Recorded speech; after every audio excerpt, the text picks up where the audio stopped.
Warahmatullahi wabarakatuh. Waalaikumsalam warahmatullahi wabarakatuh.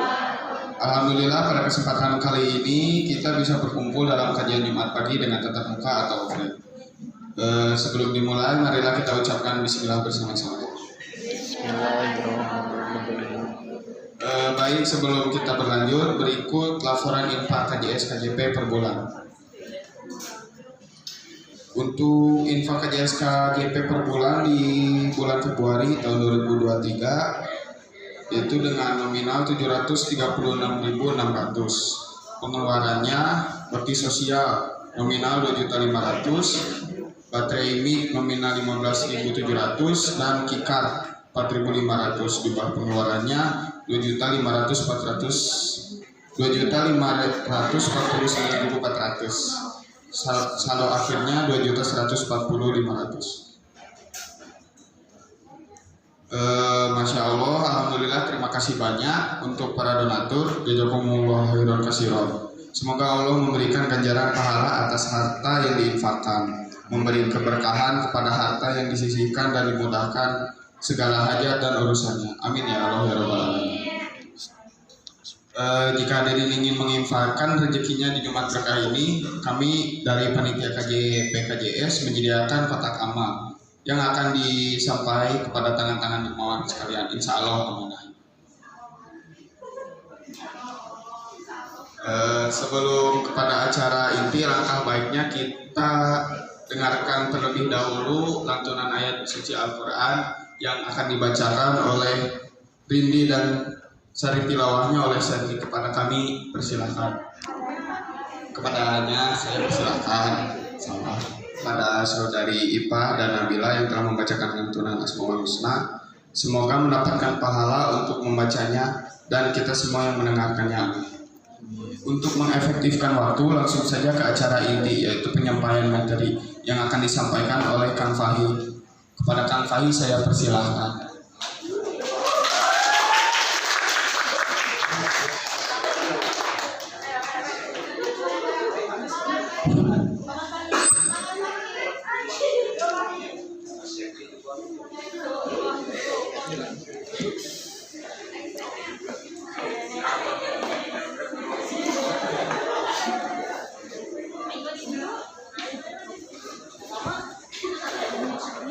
Bismillahirrahmanirrahim. Assalamualaikum warahmatullahi wabarakatuh. Waalaikumsalam. Alhamdulillahirabbil alamin wa bihi nasta'inu ala umuri dunya waddin wa ala alihi wa sahbihi wa man da'a bi da'watihi wa intazama bi tariqatihi wa tarasa muhtawa jalal aqidatan islamiyatan asasana fitrati wa ahkama syari'atan mikasan yahmali wa mustarana kami. Asyhadu an la ilaha illallah wa asyhadu anna Muhammadan abduhu wa rasuluhu la nabiyya ba'da.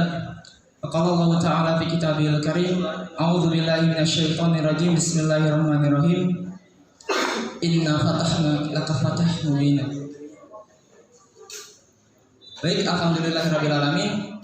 Puji dan syukur akan selalu saya limpahkan kepada Allah Subhanahu wa taala karena berkat rahmat dan rahimnya kita semua bisa berkumpul pada acara kajian Jumat pagi ini dalam keadaan kita insya Allah masih beriman kepada Allah Subhanahu wa taala. Salawat serta salam tak lupa kita curah limpahkan kepada insan yang paling utama, yakni Habibana wa Nabiyana wa Rasulana Sayyidina Muhammad sallallahu alaihi wasallam, kepada para sahabatnya, kepada para tabi'in dan tabiatnya, hingga kita selaku umatnya yang senantiasa mengikuti ajarannya, mengamalkan syariatnya, serta meneladani akhlaknya. Sebelumnya ada yang tahu namanya saya? Enggak. Perkenalkan dulu ya, karena ada peribahasa yang mengatakan Tak kenal maka tahu. salah. Ada peribahasa yang mengatakan, peribahasa Jawa yang mengatakan witing tresno jalaran saka kulino. Aku Sunda. Lami di dek di caknam ya. Artinya cinta datang karena terbiasa. Nah itu, jadi kalau misalkan udah terbiasa salah cinta. Tapi rada oya gue. Perkenalkan, nama saya Faswahi Sofal Jamil. gak usah diulang karena memang tidak didesain untuk lidah-lidah orang Indonesia. Mana sombong gitu, wih. Teman-teman bisa panggil saya Fahim. Saya dari PBI semester 2.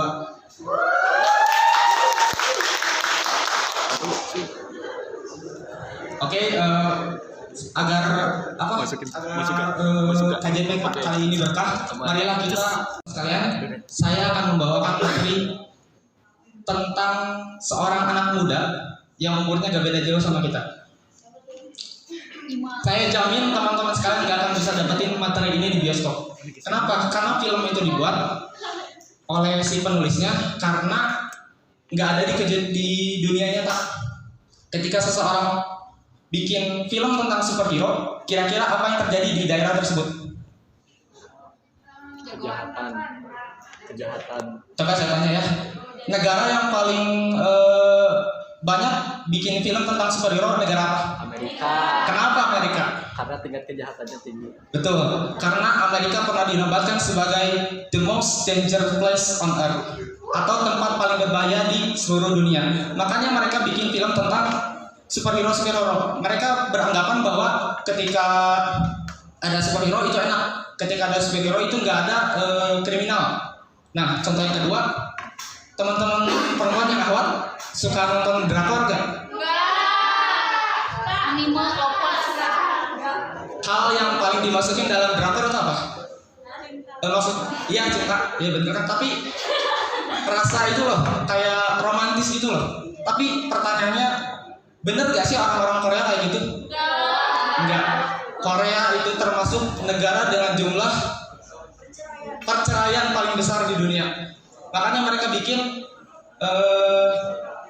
film tentang Korea. Mereka beranggapan bahwa cinta itu ya kayak Korea gitu. Padahal gak semestinya kayak gitu. Indonesia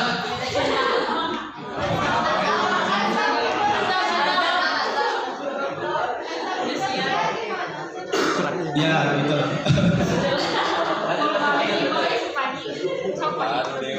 Oke, saya akan melanjutkan ya. Tapi sebelum melanjutkan, saya akan menjelaskan apa itu bisyarah. Ada yang tahu bisyarah itu apa?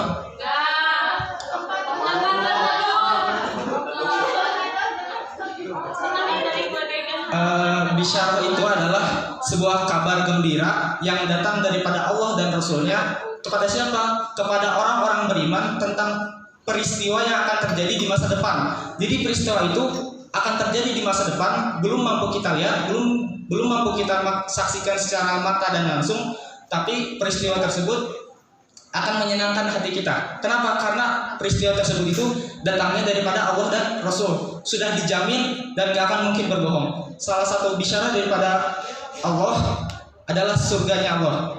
Siapa yang mau masuk surga? Aku.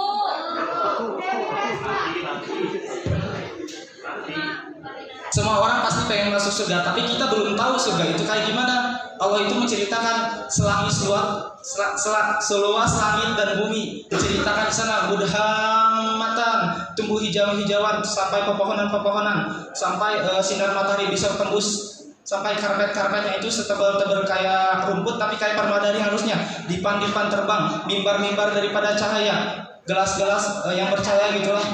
Dan bisyarah yang paling besar untuk para laki-laki di sana ada bidadari. Bidadari bermata jeli, lam yasmusuna insum qablahum malajan. Mereka tidak dipingit kecuali dalam kemah-kemah dikhususkan bagi seseorang yang beriman. Bahkan kabarnya mengatakan jika betisnya saja kelihatan, itu seluruh dunia dan isinya itu kalah. Nah, oke. Untuk mempelajari lebih dalam tentang bisyarah, kita akan belajar sejarah. Di mana ini? Salah. Ada yang ngerti geografi nggak? Geografi. Anak IPS, anak IPS. IPA, maaf saya mau. Pernah lihat peta dunia? Nah, dunia zaman ini peta itu tahun 622 Masehi. Makanya dunia zaman dulu itu orang itu gampang membagi dunia, cuma timur sama barat. Timur sebelah kanan, barat sebelah kiri. Timur dikuasai oleh Persia. yang berusia 1000-an tahun. Barat dikuasai oleh Romawi yang berusia 600-an tahun. Nah, jadi ceritanya kayak gini. Ketika Rasulullah SAW wafat, kurang dari 50 tahun, itu Persia yang kuning itu, tapi agak lebih lebarnya, ibaratnya setengah peta ini, sebelah kirinya, itu dikuasai oleh Islam. Wilayah sebesar itu 7,4 juta kilometer persegi dikuasai oleh Islam, oleh panglima-panglima Islam Sa'ad bin Abi Waqqas dan Khalid bin Walid. Dihabisi semuanya. Maka ya gitulah. Sekarang saya mau tanya ya. Fisika presentasi. Kalau kalian dikasih suatu kesempatan untuk pergi ke satu kota di luar negeri dibayarin full, kalian pilih kota apa? Korea itu negara, Jepang negara, London selain London, Manchester selain Manchester, Barca, Real Madrid, Persib, bola semua itu. Orang-orang ketika zaman dulu, orang-orang ketika ditanya kamu pengen pergi ke kota mana, jawabannya pasti dua.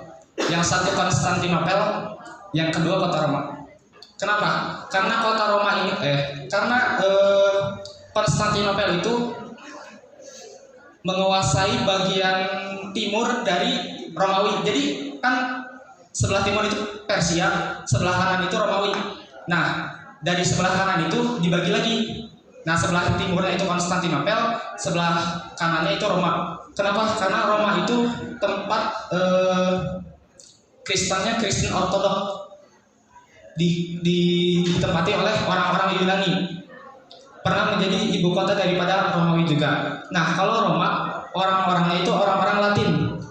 Kristennya Kristen Katolik, maka ibu kotanya di kota Roma. Kenapa kota ini suka ditujui oleh orang-orang zaman dulu? Yang pertama, Konstantinopel. Ini sekarang ini maksudnya zaman dulunya itu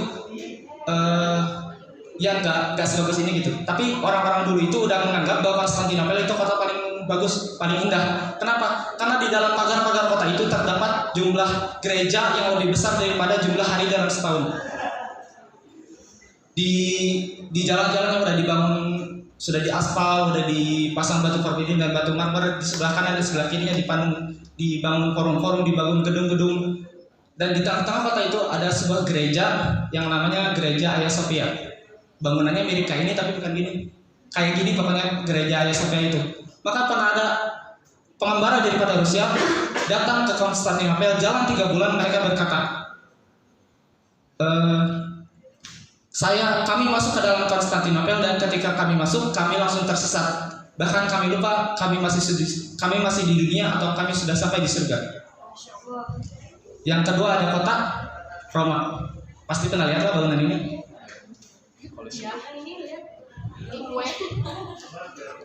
Nah, kota Roma itu kalau nggak ada Konstantinopel sudah pasti jadi kota yang paling baik di dunia. Menjadi ibu kotanya dari orang-orang Latin dan penyebarannya Kristen Katolik. Nah, di kota Roma itu saking majunya kota itu terdapat ratusan alun-alun. Dan di setiap alun-alun itu terdapat 2 air mancur yang airnya bisa diminum sampai detik ini. Nah, tadi berarti ada berapa kota? 2. Yang pertama? Yang kedua? 2, dan dua-duanya pernah disebutkan oleh Rasulullah SAW ketika hijrah dari Mekah ke Madinah. Kapan peristiwa itu tersebut terjadi? 5 Hijriah.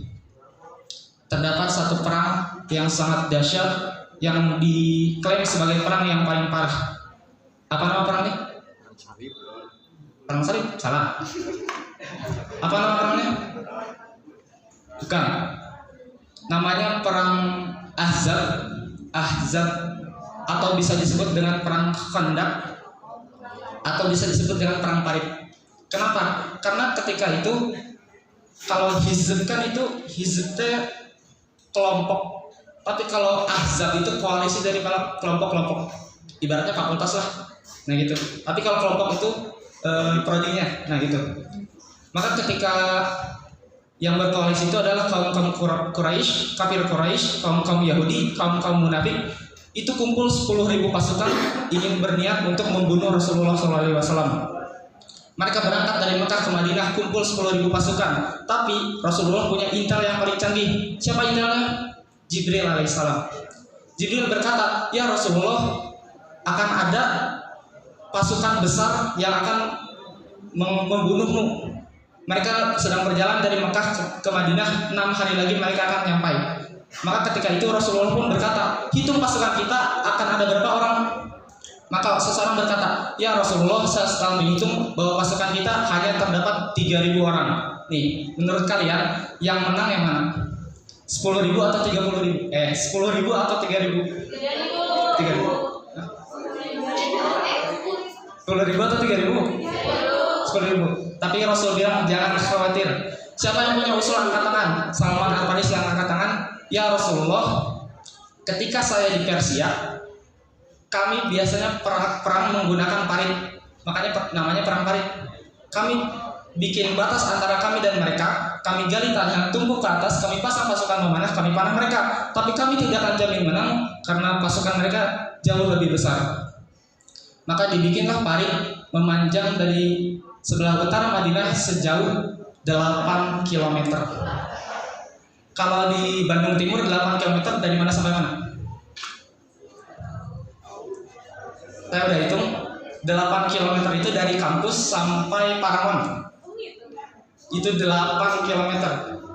Dan itu 8 km galinya bukan di Indonesia tapi di Arab. Kalau di Indonesia gali pakai cangkul selesai, pernah ke Arab? Kalau belum pernah, saya doain minimal umrah sekali, amin. Di Arab itu nggak akan bisa gali tanah pakai cangkul. Di Arab kalau mau gali tanah itu pakai lembing. Lembing tuh pecah, bukan kambing. Pecahin tanahnya, angkat batunya ke atas, baru bisa bikin lubang. Dan Salman Al-Farisi pernah berkata, udah ngasih spesifikasinya bahwa paritnya itu lebarnya 8, panjangnya 8 km, lebarnya 5 meter, dalamnya 3 meter. Kenapa? Kalau misalkan ada kuda, gak bisa lompat. Kalau misalkan lompat jatuh, gak bisa naik lagi. Nah, maka dibikinlah parit. Banyak orang-orang kemudian tertekan di sana. Al-Quran menciptakan Izza'akum min fawqikum wa min asfala minkum. Ketika datang kepada kalian cobaan dari depan dan dari belakang, izzabatil absar, ketika pandangan kalian mulai bergetar, sampailah hati itu sampai naik ke leher. Wa balagatil qulubul hanajir, maka saking kagetnya itu hati itu sampai naik ke leher. Maka adapun yang berprasangka buruk kepada Allah dan Allah dengan prasangka buruk mereka, wa tadzununa billahi dzununa, maka mereka berprasangka dan Allah dengan prasangka buruk. Maka ada yang berkata, ya Rasulullah, saya izin pulang ya, saya gak bisa gali parit. Ada anak istri saya yang di rumah yang harus saya urus, yang harus saya kasih makan. Bukankah sebagai ayah yang baik sekaligus suami yang baik, saya harus menafkahi mereka? Bukankah itu adalah perintah Islam ya Rasulullah? Sudah salah, pakai dalil. Maka banyak orang-orang yang berkurang, tersisalah 2 kelompok orang. 1 yang benar-benar beriman, 2 Yahudi yang terpaksa. Jadi di Madinah itu bukan cuma kaum muslim, ada kaum Yahudi. Jadi mereka itu udah bikin perjanjian, kalau misalkan Madinah diserang, Yahudi harus ikut-ikutan, Yahudi harus bantuin kaum muslim. Nah tapi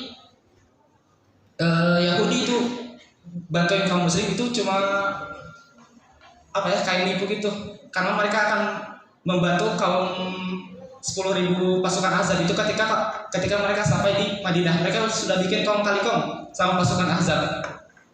Nah ketika itu lagi enak-enaknya mereka bikin parit, ada sahabat yang bertanya, ya Rasulullah, besok yang kita taklukkan Konstantinopel atau Roma? Bingung ya?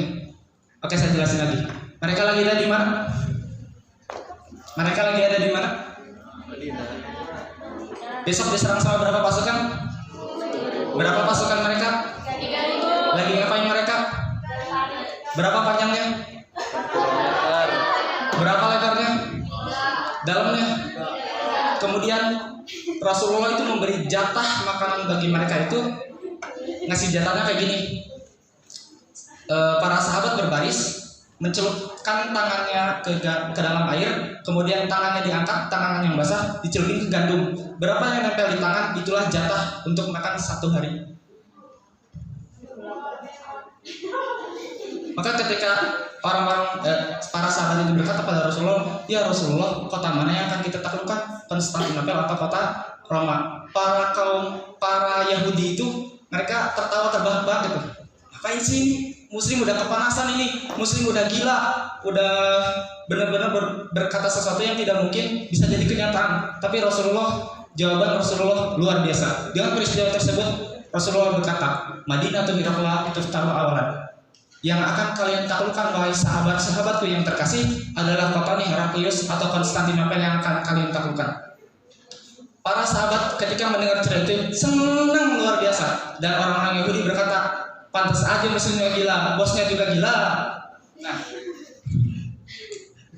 bahkan Rasulullah itu digelari Al-Majnun. Al-Majnun itu orang-orang yang gila, yang dianggap selalu berkata sesuatu yang tidak mungkin terjadi.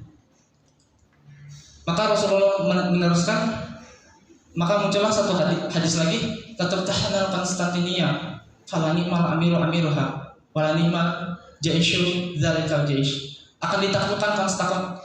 Kalian pasti akan membebaskan Konstantinopel. Sehebat-hebatnya panglima perang adalah amirnya, dan sekuat-kuat pasukan adalah pasukannya. Kalau misalkan kalian ada di sana, kalian mau gak jadi pasukannya?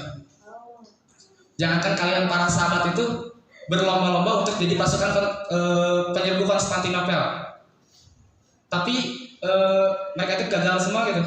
Banyak yang gagal. Contoh yang pertama, Abu Ayyub Al-Ansari.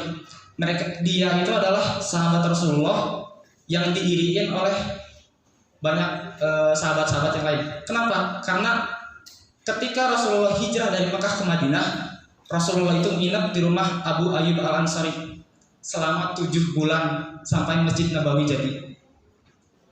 Makanya mereka iri pada Abu Ayyub Al-Ansari. Kenapa? Karena rumahnya ditiduri oleh Rasulullah, sampai orang-orang berkata itu gila, ini orang paling mulia nginep di rumah Abu Ayyub Al-Ansari. Maka itu saya juga iri gitu. Tapi Abu Ayyub Al-Ansari ketika dia ingin melakukan penaklukan Konstantinopel, umurnya itu udah 80 tahun. Abu Ayyub bilang sama Yazid bin Muawiyah, itu khalifah setelah Khalifatul Rasyidin. Dia berkata, Yazid, kamu mau menaklukkan Konstantinopel, Bapak ikut ya? Jangan Pak, Bapak udah tua, janganlah nanti sakit-sakitan, nanti ngerepotin gimana? Enggak, Bapak mau ikut? Enggak Pak, gak bisa Pak, ini udah pokoknya Bapak udah gak layak gitu, gak layak untuk menaklukkan Konstantinopel karena 80 tahun itu lah, kakek-kakek mah. Maka tapi karena kegigihan Abu Ayyub Al-Ansari, maka Yazid bin Muawiyah pun mengizinkannya. Ketika di perjalanan sebelum wafat, Abu Ayyub Al-Ansari sakit-sakitan, kemudian menitipkan pesan bahwa dia ingin dikuburkan di dekat tembok Konstantinopel. Dan akhirnya pasukan Yazid bin Muawiyah kalah. Pasukan yang kedua, Maslamah bin Abdul Malik, pada masa kekhilafahan Umayyah, Khalifah Harun al-Rashid membawa 125.000 pasukan, gagal. Kenapa? Karena mereka tidak memperhitungkan musim dingin. Karena di Konstantinopel itu wilayah itu ada saljunya gitu. Istilahnya itu negara 4 musim ya. Nah, Sultan Yazid pertama gagal juga, Murad kedua gagal juga. Maka itu saking dahsyatnya kota Konstantinopel itu, gak akan ada yang bisa menaklukkannya kecuali panglima yang paling baik, panglima yang paling dekat kepada Allah. Siapa yang akan menaklukkannya? Sebelumnya kita jelasin dulu ya tentang geografinya. Nah, itu di Istanbul itu ada sebuah selat yang paling terkenal, namanya Selat Bosphorus. Karena Selat Bosphorus itu memisahkan antara Eropa dan Asia. Itu yang tulisan Istanbul itu tuh sebenarnya ada kayak apa ya? Selat. Jadi air bisa masuk itu. Yang di bawah itu, yang di tengah itu Laut Marmara, yang di atas itu Laut Hitam. Maka yang di sebelah kanan itu Asia, di sebelah kiri itu Eropa. Nah itu. Nah ini Konstantinopel. Konstantinopel bentuknya kayak segitiga. Itu kan yang tadi, yang garis, nah yang itu yang titik-titik putus-putus itu biru, itu tuh selat Bosporus yang tadi, yang menghubungkan antara Asia dan Eropa. Jadi di sebelah kanan itu apa? Sebelah kiri? Jelas ya? Nah yang di sebelah bawah itu Laut Marmara. Itu yang di atas itu mampet pokoknya itu gak bisa masuk. Nah ini yang menaklukkan kota Konstantinopel. Kira-kira menurut kalian, kalau dilihat dari wajahnya, umurnya berapa tahun? 40 salah. 30 salah. Salah. Salah. Orang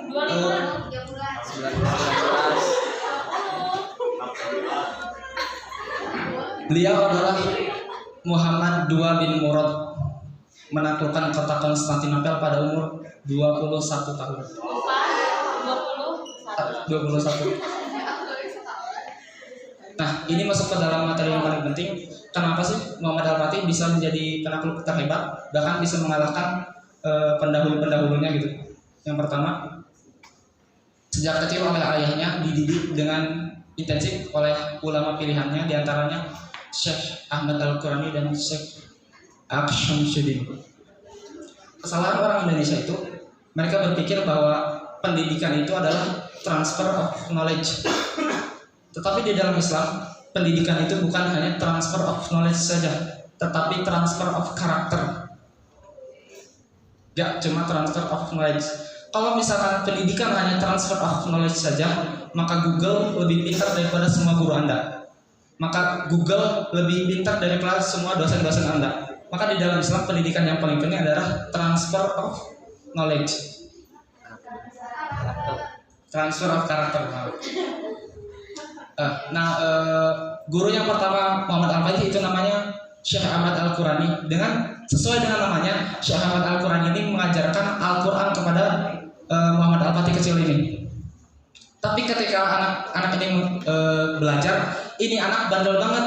Maka datanglah si Syekh tersebut kepada bapaknya Muhammad Al-Fatih. Dia berkata, "Wahai Sultan, apakah boleh aku mendidik anakmu sesuai dengan caraku?" "Oh, silakan saja, Syekh." Maka dibawain satu kayu. Si Syekh itu bawa satu kayu hitam. Kemudian dipanggil si Muhammad Al-Fatih itu, "Sini kamu Muhammad." Ini tanpa ada apa-apa, tanpa dipukul, itu kayu dipukul cetar gitu ya. Sampai anak ini sampai jatuh, sampai mentalnya down. Tapi setelah itu anak tersebut bisa menghafalkan Al-Quran di umur 8 tahun. Menghafalkan Al-Quran, khatam itu jadi hafiz pada umur 8 tahun. Nah, Syekh yang kedua namanya Syamsuddin. Inilah Syekh yang membentuk karakternya, membentuk mentalnya agar menjadi mujahid fisabilillah. Karena Syekh Syamsuddin itu mengajarkan dengan cara bercerita kepada Muhammad Al-Fatih. Karena kalau orang bercerita pasti ingat. Tapi kesalahan orang-orang Indonesia itu ceritanya salah. Coba saya tanya sekalian pada teman-teman sekalian, binatang apa yang paling cerdas? Kancil. Kenapa kancil cerdas? Kancil deh. Kenapa kancil cerdas?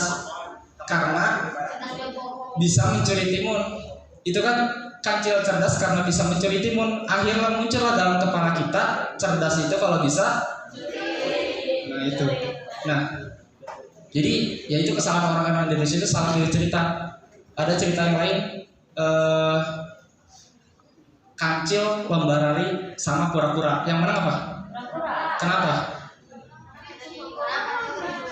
Ya, maka muncullah peribahasa biar lambat asal nggak ada yang kepikiran cepat tapi selamat. Karena belum tentu cepat itu kecelakaan dan lambat itu belum tentu selamat. Maka orang-orang Indonesia kerjanya cepat lambat terus. Nah, ketika kecil Muhammad Al-Fatih ini pernah diajak melihat gereja yang terbesar itu, gereja Hagia Sophia. si syekh tersebut berkata, "Nak, kamu lihat itu?" "Iya Syekh." "Apa itu?" "Hagia Sophia Syekh." "Apa itu Hagia Sophia?" "Tempat yang akan nanti kita taklukkan Syekh." Oke, kalau begitu saya mau cerita. Bapakmu sudah ke sana, bapakmu gagal. Kakekmu sudah ke sana, kakekmu gagal.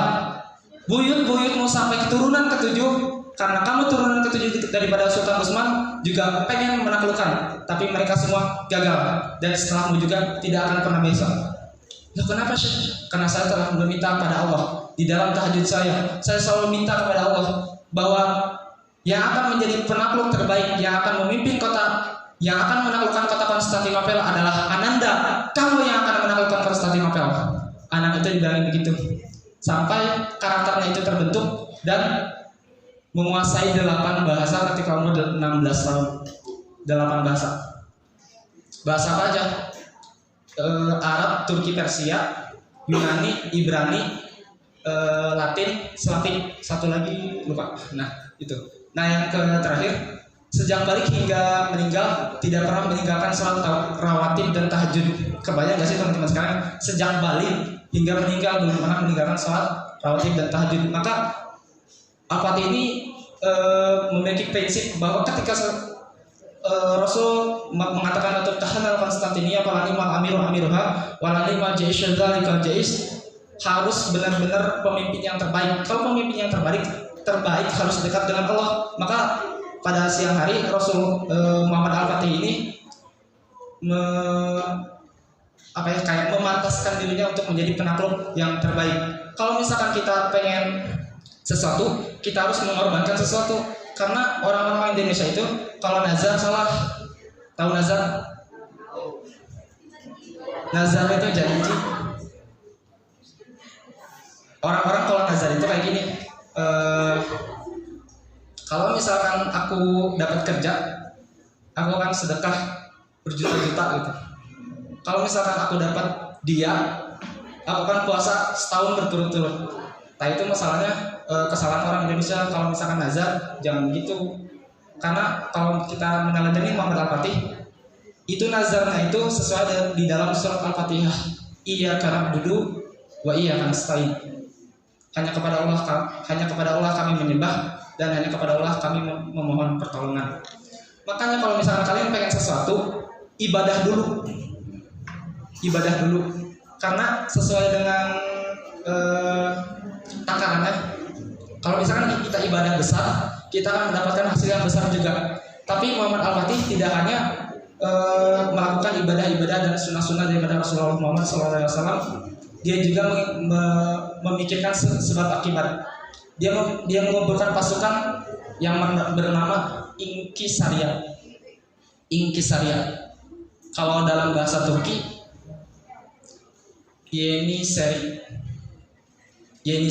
Itu pasukan 7.000 pasukan elit yang dilatih sejak kecil di barat-barat. Yang di barat tersebut disediai ulama-ulama yang membacain hadis dan membentuk karakter dia, sehingga pasukan Inkisaria ini kayak pasukan apa di Indonesia mah? Pasukan khusus, Kopassus gitulah. Nah, 7.000 pasukan. Bahkan setengah pasukan Muhammad Al-Fatih selalu melaksanakan sholat tahajud pada malam hari. Bukan cuma mempersiapkan pasukan, dia juga bikin benteng yang namanya Rumeli Hisar. Sebuah benteng setinggi 82 meter. Nah, ini selat yang tadi ya, selat Bosporus yang tadi. Berarti Konstantinopel di mana? Itu ya. Ini diambil dari Google. Itu Konstantinopel bentuknya kayak segitiga, agak kepotong gitu. Nah, ini benteng daripada buyutnya di sebelah situ.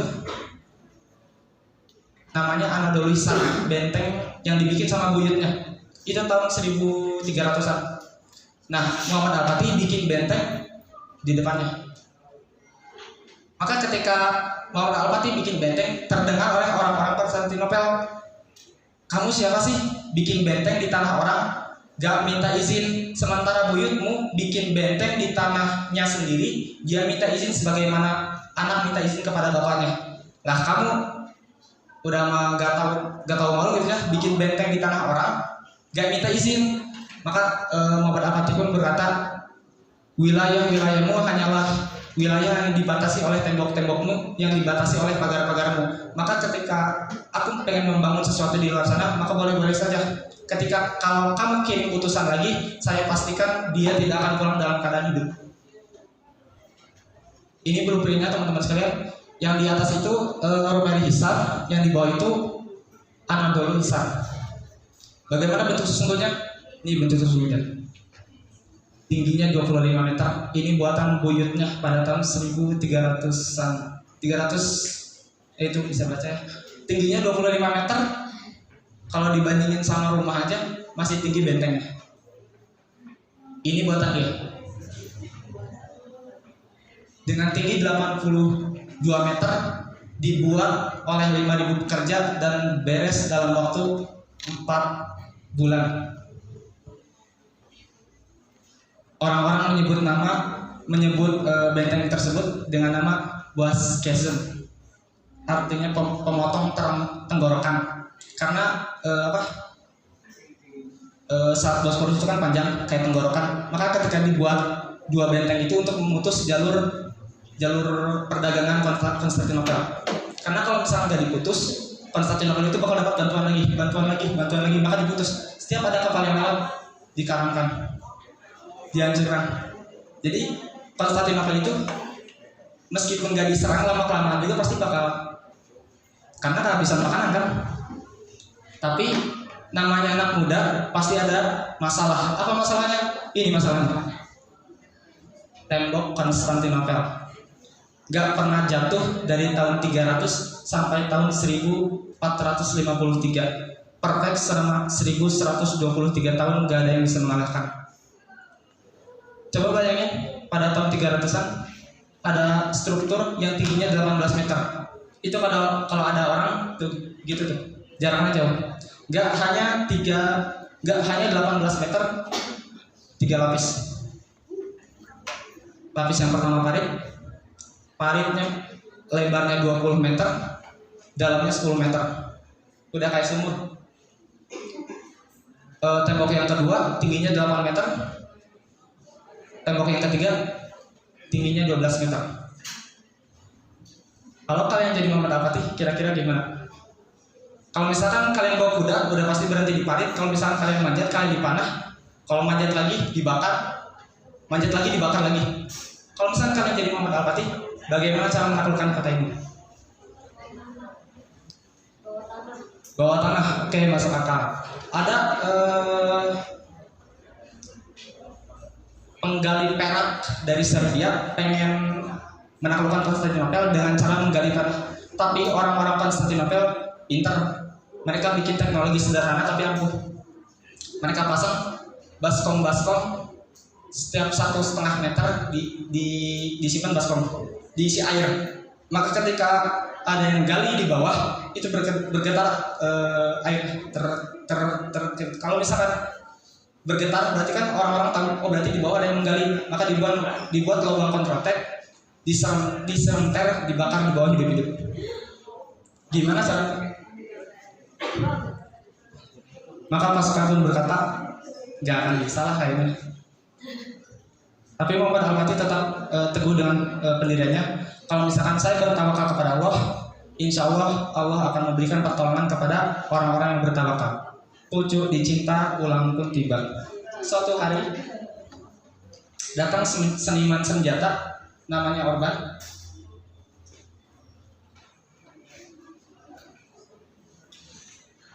Maka datanglah satu seniman senjata namanya Orban nawarin senjata kepada Muhammad terhadap kota Konstantinopel. Tapi kota Konstantinopel itu gak mampu bikin senjata tersebut. Kenapa? Karena harganya mahal. Kemudian Muhammad Al-Fatih pun Orban itu nawarin kepada Muhammad Al-Fatih tentang senjata itu. Mau nggak bikin senjata? Maka Muhammad Al-Fatih pun kayak request gitu. Bisakah kamu membuat senjata yang melontarkan proyektil sebesar ini? Jadi proyektilnya itu segini, pelurunya itu sebesar ini. Maka dengan curiga korban pun berkata, apakah engkau ingin menghancurkan tembok Konstantinopel? Muhammad Al-Fatih menjawab, kalau iya kenapa? Maka korban pun menjawab, kalau iya kebetulan. Saya sudah tinggal di kota Konstantinopel dan saya udah pusing di sana gitu ya, gak bisa dibikin-bikinin senjata, maka dia bersedia untuk membuatkan senjata pada Muhammad Al-Fatih. Ini dia senjatanya, The Great Turkish Bomber atau The Basilica Cannon atau The Muhammad Kriz Gun. Kalibernya 0,7 meter, beratnya 18,2 ton, panjang 5,2 meter, jarak tembaknya 1,6 km, sekali muntah 680 kg. Ini senjata ketika dites, itu peluru sampai terbenam di bawah tanah 2 meter, saking dahsyatnya. Pelurunya itu sampai terbenam di bawah tanah ketika dites. Jaraknya, bahkan suaranya itu terdengar sampai 10 km. Nah ini bentuk aslinya ada di Museum Portnason, Portsmouth, Inggris. Maka disepakatilah penyerangan Konstantinopel pada tanggal 6 April melalui 3 arah. Yang pertama dari Laut Marmara dari bawah menggunakan pasukan-pasukan laut. Yang kedua dari Teluk Tanduk Emas, nanti menyerangnya dari utara. Yang kemudian dari pasukan-pasukan darat yang dengan membawa meriam tersebut itu. 400 kapal dibawa komando Muhammad Al-Fatih mengepung Konstantinopel dari Laut Marmara. Beberapa kapal dimasukkan ke dalam Teluk Tanduk Emas dan total 250.000 pasukan menyerang tembok Konstantinopel dari arah barat. Ketika orang-orang berkata, kami melihat pasukan muslim berjalan seperti sungai daripada besi. Kenapa? Karena baju zirah mereka memantulkan cahaya. Nah, ketika itu peperangan dimulai. Menurut kalian yang menang Muhammad Al-Fatih atau Konstantinopel? Sayangnya serangan dari 3 arah kalah total. 400 kapal Muhammad Al-Fatih dihabisi dengan 125 kapal Konstantinopel. Kenapa? Karena kapal itu kecil-kecil. Sementara Konstantinopel udah punya teknologi yang tinggi, makanya habis kapal. Di sebelah utara dipasang rantai, jadi kapal nggak bisa masuk. Di sebelah barat benteng yang tiga lapis itu betul meriam-meriam ditembakkan, hancur posisi besar dalam dinding mereka, tapi baru tahu kelemahannya. Apa kelemahannya? Reloadnya 3 jam sekali. Reloadnya 3 jam sekali. Maka ketika seseorang ketika udah nembak, hancur, disemen lagi, ditembak lagi, hancur lagi, semen lagi, maka orang-orang itu udah sampai stres gitu. Orang-orang stres, ini gimana nih cara menghancurkan Konstantinopel? Muhammad Al-Fatih ini orang gila, sampai banyak korban-korban terbengkalai gitu ya, mati semua. Maka mereka pun rapat, gimana nih? Ini mau dilanjut atau enggak? Mau pulang atau enggak? Maka Muhammad Al-Fatih pun berkata, saya pengen kota ini. Kemudian penasehatnya yang lain pun berkata, kita datang ke sini hanya ada 2 tujuan, hidup mulia atau mati syahid. Maka dilanjutkan peperangan. Masalahnya teman-teman sekalian, itu gak bisa dijebol tuh, yang kecil itu, Teluk Tanduk Emas gak bisa dijebol karena ada rantai. Gimana caranya? Potong rantainya? Gak bisa, rantainya besar banget. Emang loncat? Gak bisa. Pokoknya udah coba gak bisa. Maka Al-Fatih pun berkata, kita kan punya kapal. Kapal kita parkirin dulu di Galata. Setelah parkirin di Galata, kapalnya kita angkat. Kemudian kita balikan lagi ke laut. Mudah bukan? Tapi pasukan itu berkata, Pak, tapi Galata itu sebuah bukit Pak, tingginya 60 meter, jaraknya 3 km. Itu gimana cara ngangkat kapal yang buat di laut, tapi diangkat lewat gunung itu panjangnya 3 km, tingginya 60 meter. Maka kapal pun diangkat dan berhasil. Pada tanggal berikutnya 72 kapal perang pindah dari Selat Bosporus ke Selat Tanduk dalam waktu 1 malam. Orang-orang berkata, ini kayaknya kita terakhir melihat salib di atas Hagia Sophia. Kenapa? Karena di atas Bukit Galata itu bendera la ilaha illallah Muhammad Rasulullah sudah berkibar dengan megah. Ketika mereka lihat ke bawah, pemandangan yang horor. Kenapa? Kapal-kapal berbaris satu persatu memasuki perairan kota Konstantinopel. Dan mereka jadi terpecah gitu. Si pasukan-pasukan yang biasanya memperbaiki benteng yang 3 lapis itu jadi terpecah. Jadi gak bisa diperbaiki. 27 Mei 1453 Al-Fatih berhasil membuat lubang yang sangat besar di tembok kota Konstantinopel. Maka dia pun memberhentikan serangannya. Kenapa? Karena Al-Fatih sangat sadar bahwa penaklukan kota Konstantinopel ini bukan usahanya, tapi karena takdir Allah. Maka dia pun memberhentikan serangannya. Dia berkata pada tanggal 28, semua berpuasa sunnah, doa pada Allah. Berpuasa sunnah, doa pada Allah. Aku lebih baik tidak memimpin apapun daripada aku lebih baik tidak memimpin apapun, tapi aku ingin kota ini. Aku benar-benar pengen kota ini. Makanya kalian semua harus puasa, karena yang benar-benar menaklukkan itu adalah takdir daripada Allah Subhanahu wa taala. Kemudian pada tanggal 29 setelah sholat tahajud, Muhammad Al-Fatih memberikan khutbah kepada para pasukannya.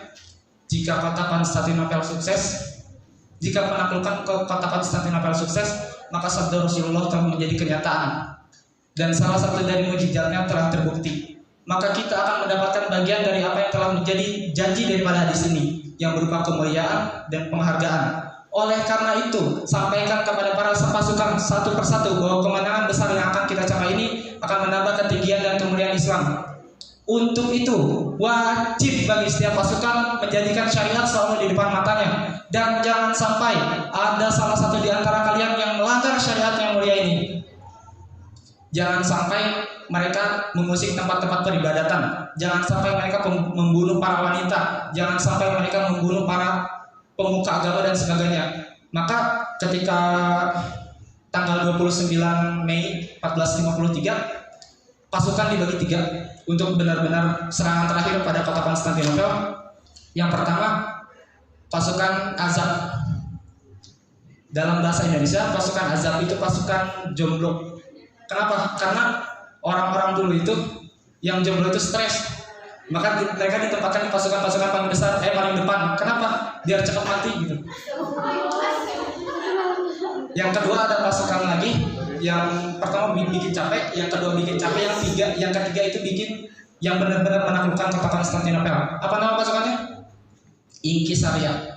7.000 pasukan elit yang kemudian paling terakhir untuk menaklukkan kota Konstantinopel. Ini dia gerbang masuknya Muhammad Al-Fatih. Nah, ini gambarnya. Itu dia Muhammad Al-Fatih dilukiskan di atas kuda dengan bendera tauhid la ilaha illallah Muhammad Rasulullah dengan hiasan inna fatahna laka fatah mubina. Alhamdulillah, semoga Allah merahmati para syuhada, memberikan kemuliaan kepada mujahidin serta kebanggaan dan syukur buat rakyatku. Dia masuk ke dalam Hagia Sophia dan dia melihat banyak sekali para wanita, banyak sekali para penduduk kota itu yang benar-benar bersembunyi di kota itu karena takut dia akan dibunuh. Karena takut bahwa penduduk kota Konstantinopel itu akan dibunuh. Tapi namanya Islam adalah rahmatan lil alamin. Muhammad Al-Fatih berkata, bagi siapapun yang pengen meninggalkan kota ini, silakan tinggalkan. Bagi yang pengen masuk Islam itu lebih bagus. Kalau misalkan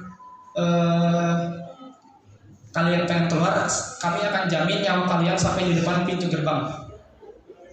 Maka tapi Muhammad Al-Fatih berkata, tapi saya pengen Hagia Sophia dijadikan sebagai masjid. Dulunya gereja. Mental orang-orang Indonesia, masjid itu ditaruh di tempat yang paling sesat. di mall-mall gitu ya, dekat pipa-pipa, gak akan ada yang tahu itu masjid atau bukan itu. Tapi orang-orang yang pintar, orang-orang yang bervisinya akhirat, bikin tempat paling bagus, bikin tempat paling keren itu sebagai masjid. Ini dia ya Sob ya.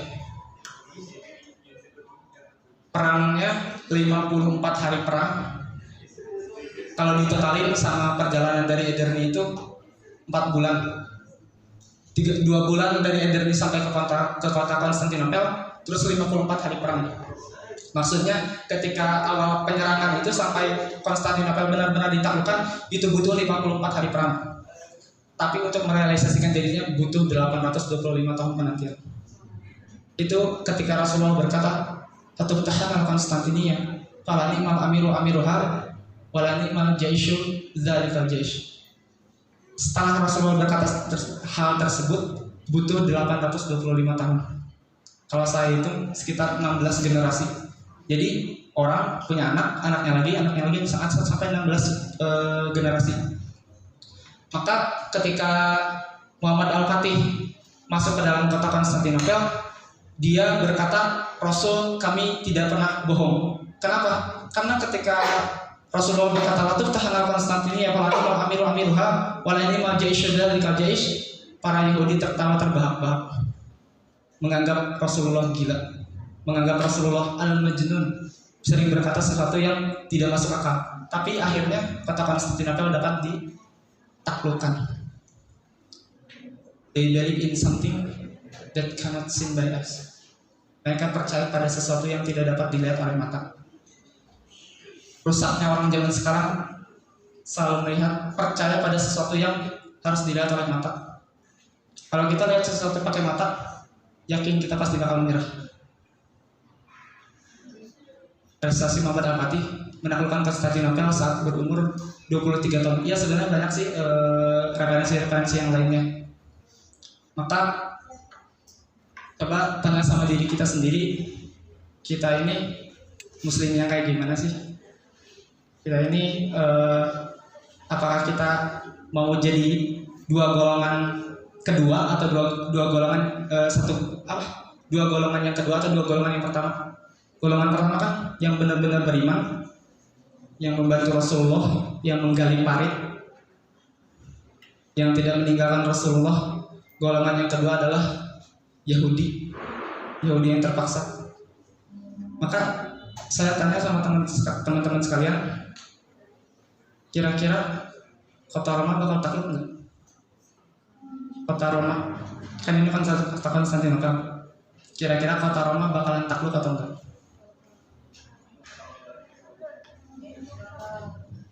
Yakin? Yakin? Maka itu adalah menjadi pembeda antara muslim dan bukan muslim. Teman-teman sekalian, mudah-mudahan kita tidak menjadi muslim yang biasa-biasa saja. Kenapa? Karena seseorang yang telah bersyahadat itu sudah ditakdirkan untuk menjadi orang yang tidak biasa-biasa saja. Orang-orang yang biasa-biasa saja hanya orang-orang selain muslim, itu boleh jadi orang-orang yang biasa saja. Tapi seseorang yang telah ditakdirkan, bukan ditakdirkan, ketika seseorang telah bersyahadat, maka dia akan menjadi orang yang tidak biasa-biasa saja. Dia akan menggali hadis Rasulullah, menaklukkan kota Konstantinopel, mempercayai bisyarah yang Rasulullah Muhammad SAW janjikan. Makanya ketika tadi saya tanya, kira-kira Roma akan takluk atau tidak? Yakin? Mudah-mudahan kita akan menjadi bagian dari pasukan-pasukan tersebut. Jam berapa sekarang? Saya takut zalim gitu ya, karena kelamaan gitu, jadi agak dipercepat gitu. Nah, teman-teman sekalian, kadang Allah itu bisa saja mengganti orang-orang seperti kita, orang-orang yang sholatnya lebih baik, orang yang infaknya lebih besar, orang-orang yang lebih mempercayai janji Rasulullah. Makanya ketika seseorang baru hijrah terus lagi janji Rasulullah, itu kayak gimana gitu. Soalnya kota Konstantinopel aja ditaklukkan selama 800 25 tahun, tapi antum baru hijrah sebulan 2 bulan, udah nagih janji daripada Rasulullah. Nah itu. Jadi kembali lagi pada diri kita. Kita ini pengen jadi muslim yang biasa-biasa aja atau muslim yang istimewa gitu.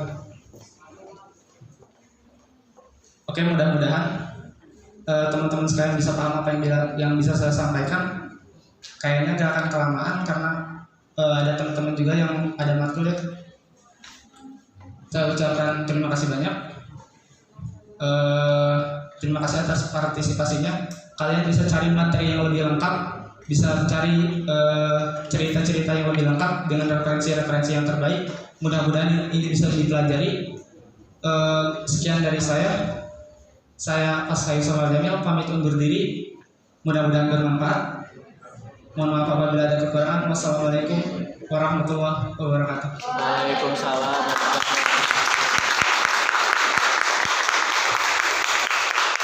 Terima kasih kepada Kang Fahi yang telah memberikan materi tentang penaklukan Konstantinopel. Semoga materi yang disampaikan menjadi amal ibadah bagi Kang Fahi dan sebagai kita bisa diamalkan kepada orang lain. Kami ucapkan terima kasih kepada Kang Fahi atas waktu dan materi yang telah disampaikan, dan terima kasih juga untuk seluruh mahasiswa dan mahasiswi yang mengikuti kajian Jumat pagi ini. Semoga dari materi KJP ini bisa menambah wawasan dan ilmu yang insya Allah bermanfaat bagi kita semua. Alhamdulillah, kajian Jumat pagi ini sudah beres. Mari kita tutup dengan bacaan istighfar 3 kali dan doa akhir majelis.